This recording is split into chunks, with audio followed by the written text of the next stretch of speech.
Climate finance is a very broad topic that is being discussed at the COP28. Negotiations are happening, pledges were made, funds were launched, and sponsors looking to sponsor at this COP. Everyone is here to leverage climate finance for a sustainable life. For Pacific, we are here to sort solutions. And there's a lot of talk.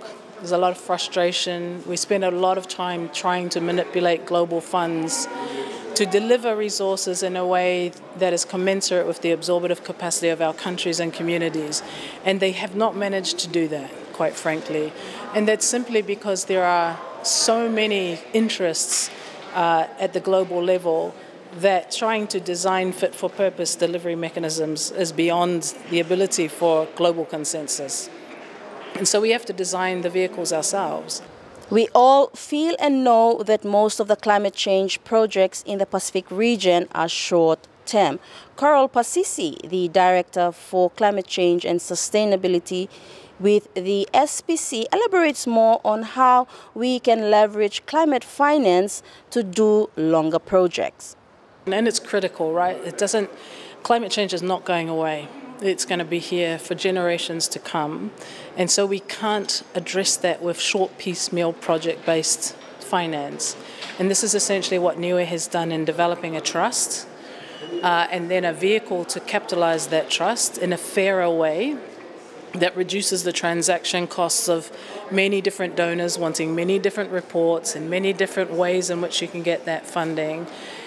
So if we create those vehicles at country level or community level that harness those funds and they reduce the transaction cost and then they disperse at a rate over a very long period of time, we actually can sustain those investments and sustain those activities. And we can build the workforces that we need to deal with climate change. So if we train and retain and supplement our capacity as small island states, then we have a chance of owning our climate change journey.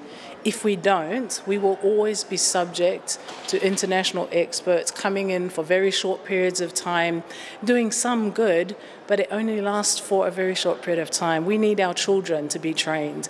We need to give them careers that are certain into the future and let them use both their traditional knowledge and practical experience plus the Western system of education to empower our Pacific people to sustain that effort into the future forever, not for a period of 5 years or 3 years. There is a huge gap in climate finance for the Pacific region, but being resilient Pacifica people, they put to good use the funds that come their way for a better life. Siniva Kasimani reporting for Pacifica TV.